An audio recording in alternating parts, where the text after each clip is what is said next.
Hello, ഇന്ന് ഞാൻ mask വെച്ചിട്ടുള്ള ഒരു അടിപൊളി ക്രാഫ്റ്റ് ആട്ടോ നിങ്ങൾക്ക് കാണിച്ചു തരാൻ വേണ്ടി പോകുന്നത്. അപ്പോൾ നിങ്ങളുടെ ചാനൽ ആദ്യമായിട്ടാണ് കാണുന്നതെങ്കിൽ ഒന്ന് സബ്സ്ക്രൈബ് ചെയ്യൂട്ടോ. അതുപോലെ തന്നെ ലൈക്ക് ചെയ്യാനും കമൻറ്റ് ചെയ്യാനും ഷെയർ ചെയ്യാനും മറക്കല്ലേ. ഈ ഒരു കളറിലുള്ള 5 രൂപയുടെ മാസ്ക് ആട്ടോ നമുക്ക് ആവശ്യമായിട്ടുള്ളത്. ഇനി ഇതിൻ്റെ 4 വശവും നമുക്കിങ്ങനെ ഒന്ന് കത്രിക വെച്ചിട്ട് മുറിച്ചെടുത്ത് മാറ്റണം. വേസ്റ്റ് മെറ്റീരിയൽസ് വെച്ചിട്ടുള്ള ഒരുപാട് ക്രാഫ്റ്റുകൾ ഞാൻ എൻ്റെ ചാനലിൽ ഇട്ടിട്ടുണ്ട്. അപ്പോൾ നിങ്ങൾ അതെല്ലാം പോയിട്ടൊന്ന് കണ്ടതിന് ശേഷം അഭിപ്രായങ്ങളൊക്കെ ഒന്ന് അറിയിക്കണം കേട്ടോ. ഈ ഒരു മാസ്ക് നമുക്ക് ഒറ്റ തവണയല്ലേ യൂസ് ചെയ്യാൻ പറ്റുള്ളൂ. അപ്പോൾ അതിന് ശേഷം നമ്മളിത് വലിച്ചെറിയാറാണ് പതിവുള്ളത്. അപ്പോൾ അതിന് പകരമായിട്ട് ഇതൊന്ന് കഴുകി ഉണക്കിയെടുത്തതിന് ശേഷം നമുക്ക് ഇത്തരത്തിലുള്ള ക്രാഫ്റ്റുകളൊക്കെ ചെയ്തെടുക്കുകയാണെന്ന് വെച്ചാൽ നമുക്ക് വീടിന് അലങ്കാരമായിട്ട് വെക്കാൻ പറ്റും. അങ്ങനെ 4 വശവും മുറിച്ചെടുത്തതിന് ശേഷം ഞാനിതാ അങ്ങനെ നീളത്തിലങ്ങനെ മുറിച്ചെടുക്കുന്നുണ്ട്. ഒരു 4 കഷ്ണമാക്കിയിട്ടാണ് മുറിച്ചെടുക്കാൻ വേണ്ടി പോകുന്നത്. ഇനി ഞാൻ കാർഡ്ബോർഡിൽ നിന്ന് ഒരു കഷ്ണം ഇതുപോലെ മുറിച്ചെടുത്തിട്ടുണ്ട്. ഒരു പെൻസിൽ വെച്ച് വരച്ചതിന് ശേഷം അങ്ങനെ മുറിച്ചെടുത്താൽ മതിയാവും കേട്ടോ. അപ്പോൾ നമുക്ക് കറക്റ്റായിട്ട് തന്നെ കിട്ടും. ഒരു മാസ്കിൽ നിന്ന് എത്രത്തോളം കിട്ടുമോ അത്രത്തോളം നമുക്ക് ഇതുപോലെ വെട്ടിയെടുക്കണം. അപ്പോൾ അതിന് വേണ്ടിയിട്ട് ഞാനിതാ ഈ 4 കഷ്ണങ്ങളും ഇങ്ങനെ മടക്കി പിടിച്ചതിന് ശേഷം അതിൻ്റെ മുകളിൽ ഈ ഒരു കാർഡ്ബോർഡിൻ്റെ കഷ്ണം വെച്ചിട്ട് അങ്ങ് മുറിച്ചെടുക്കുക കേട്ടോ. അപ്പോൾ നമുക്ക് പെട്ടെന്ന് തന്നെ ഒരുപാട് കഷ്ണങ്ങൾ ഒരുമിച്ച് കിട്ടും. ഓരോന്നോരോന്നായിട്ട് വെട്ടിയെടുക്കേണ്ട ആവശ്യമൊന്നുമില്ല കേട്ടോ. അപ്പോൾ ഇങ്ങനെ ഒന്ന് വെട്ടിയെടുക്കാം.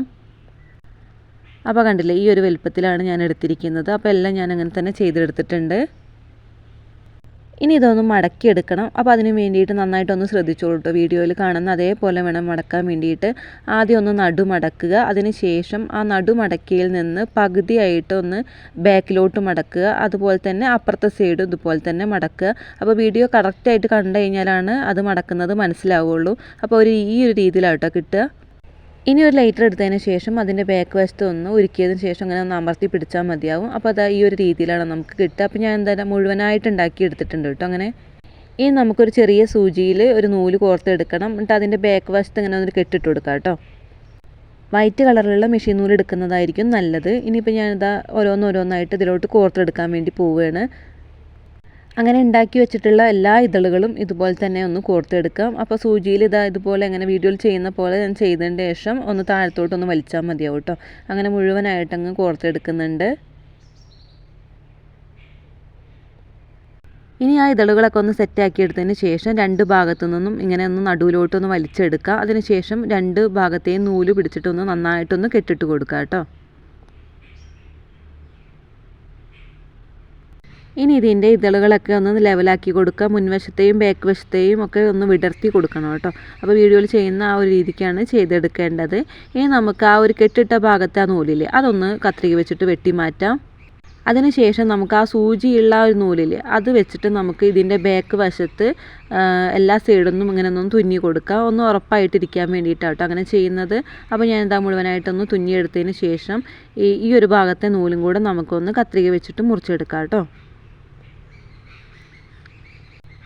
അപ്പോൾ കണ്ടില്ലേ, ഈ ഒരു രീതിക്കാണ് നമ്മുടെ പൂവ് കിട്ടുക. അപ്പോൾ കഴിഞ്ഞിട്ടില്ല, ഇനി ഒരു വർക്കും കൂടെ ചെയ്യാനുണ്ട്. അപ്പോൾ അതിന് വേണ്ടിയിട്ട് നമ്മൾ നേരത്തെ മാറ്റി വെച്ചിട്ടുള്ള ആ ഒരു ഭാഗമില്ലേ 4 വശം മുറിച്ചിട്ടുള്ള ആ ഒരു ഭാഗമാണ് ഇനി എടുക്കേണ്ടത്. അതിൽ നിന്ന് നമുക്കൊരു കഷ്ണം അങ്ങനെ മുറിച്ചെടുക്കണം. അപ്പോൾ വീഡിയോയിൽ കാണുന്ന അത്രയും വലിപ്പമുള്ള ഒരു കഷ്ണമാണ് എടുക്കേണ്ടത്. ഇനി നമ്മൾ മുറിച്ചെടുത്തിട്ടുള്ള ആ ഒരു കഷ്ണത്തിൻ്റെ 1/4 വശത്തോളം ഇങ്ങനെ മുഴുവനായിട്ടും ഒന്ന് കത്രിക വെച്ചിട്ട് മുറിച്ചെടുക്കണം. അപ്പോൾ ഈ ഒരു രീതിക്കാണ് വേണ്ടത്. ഇനി നമുക്കൊരു ഈർക്കിളിയാണ് ആവശ്യമായിട്ടുള്ളത്. ഇനി നേരത്തെ മുറിച്ച് വെച്ചിട്ടുള്ള ആ ഒരു കഷ്ണത്തിൻ്റെ താഴ്ഭാഗത്തായിട്ടൊന്ന് പശ തേച്ച് കൊടുക്കണം. അപ്പോൾ ഫെവി ബോണ്ട് പോലെയുള്ള പശകൾ തേച്ച് കൊടുക്കുകയായിരിക്കും കുറച്ചും കൂടെ നല്ലതായിട്ടുണ്ടാവുക. അപ്പോൾ ഞാനിത് അവിടെ പശ തേച്ച് കൊടുക്കുന്നുണ്ട്. അതിനുശേഷം നമുക്കതൊന്ന് ഈർക്കിളിലോട്ടൊന്ന് ചുറ്റിയെടുക്കാം കേട്ടോ. അപ്പോൾ നന്നായി ടൈറ്റാക്കി പിടിച്ചിട്ട് വേണം ചുറ്റിയെടുക്കാൻ വേണ്ടിയിട്ട്. അപ്പോൾ ഞാനിത് അവിടെ മുഴുവനായിട്ട് തന്നെ ചുറ്റിയെടുക്കുന്നുണ്ട്. അപ്പോൾ അത് മുഴുവനായിട്ട് ചുറ്റിയെടുത്തതിന് ശേഷം ഒന്ന് പശ തേച്ചിട്ടൊന്ന് ഒട്ടിച്ചു കൊടുക്കുക. അപ്പോൾ ഈ ഒരു രീതിക്കാട്ടോ അത് കിട്ടുക.